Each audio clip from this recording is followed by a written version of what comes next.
is the most useless motherfucker in the world. A security guard with a gun is the most useless motherfucker in the world.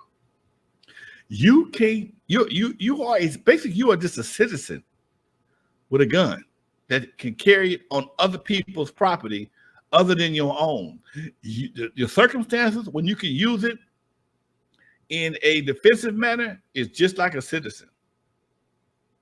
You ain't got no more. You ain't got no privileges, none. You can't carry it concealed. You can't carry it in your car. You can't carry. You can't just you're a citizen with a gun that allows you to carry it outside on your hip or under your arm, maybe, I'm not sure, while you're on duty. When you're transporting it, you got to transport it the same way that a citizen does his regular gun. Put the gun in the glove compartment, the gun in the one compartment, and the gun got to be locked up, and the bullets got to be separate from the gun. Okay. That's California. I don't know about no place else. Yeah. Yeah. Texas, you could just walk around, wave it in the air. Apparently. Yeah, Texas, Florida, whole bunch of states. New Mexico, Arizona, California. That shit changes. Don't cross that state line. That shit on your hip, you finna get a headache.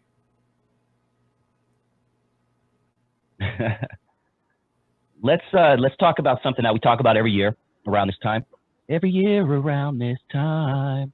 Last week was the anniversary of the 1965 Watts riots. I know you have a couple of funny stories about the Watts riots, but even before we jump into that, talk to us about what you remember about the bubbling up of the Watts riots when you were a kid. The bubbling up? The beginning, like what happened to make it pop off? Cops was manhandling somebody's mother, auntie or grandmother on 118th and Avalon, not far from the club. And brothers wasn't going for it. And they just took off on the police. And the police, you can't outrun Motorola. They hit that Motorola. More cops showed up. And next thing they know, it was on and popping. And it blew up fast. It blew up super fast. And I might have been, 65? Yeah, I think you were 7, right? I might have been 7 to 8. I just turned 8. I'd have been 8. I was born in 57, so 65. I wasn't 10. I might have been about 8 years old, and it was just crazy, man. It was smoke everywhere,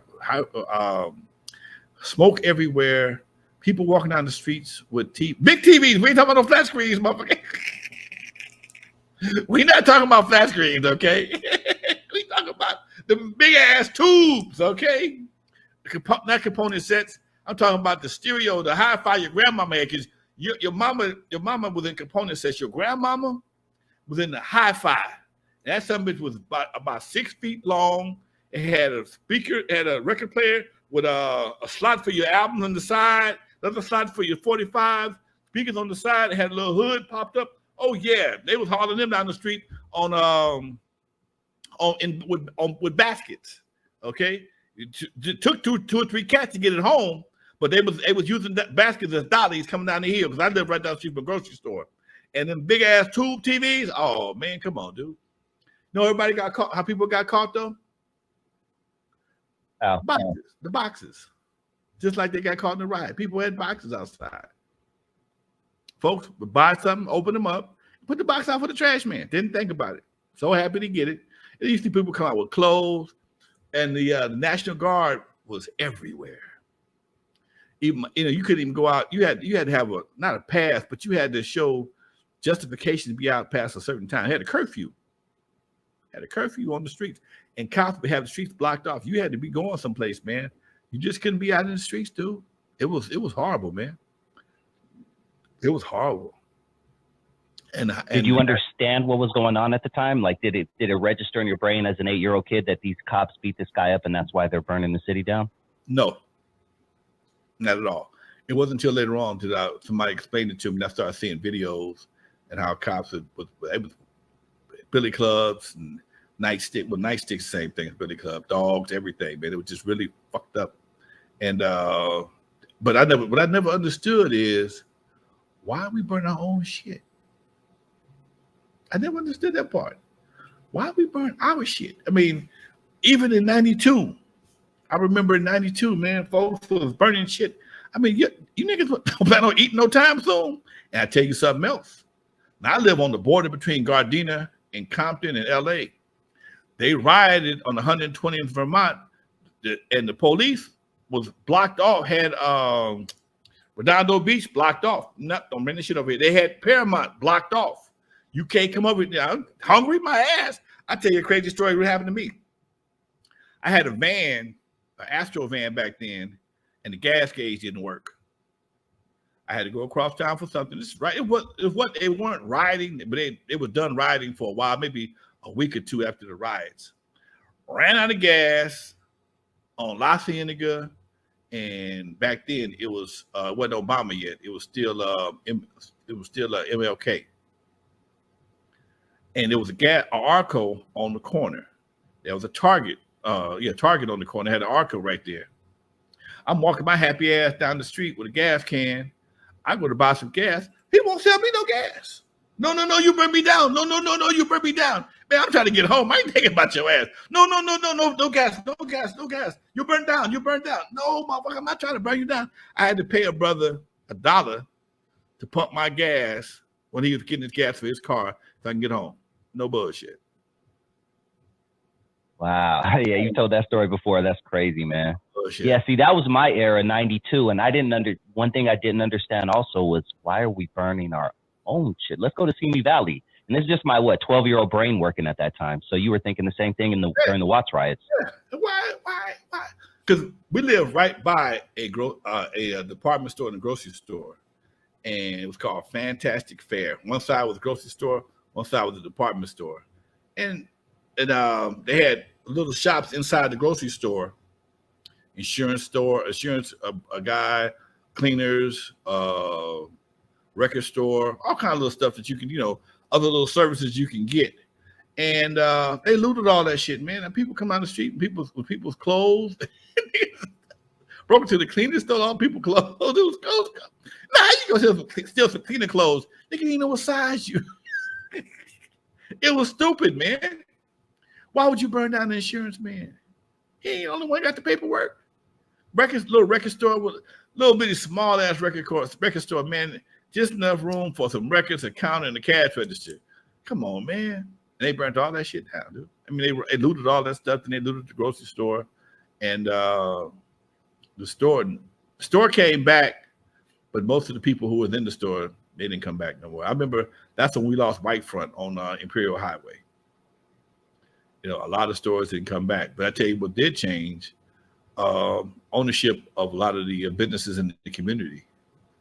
Ownership of a lot of the businesses started to change. You started seeing more black businesses. And shortly after that, they built Martin Luther King Hospital.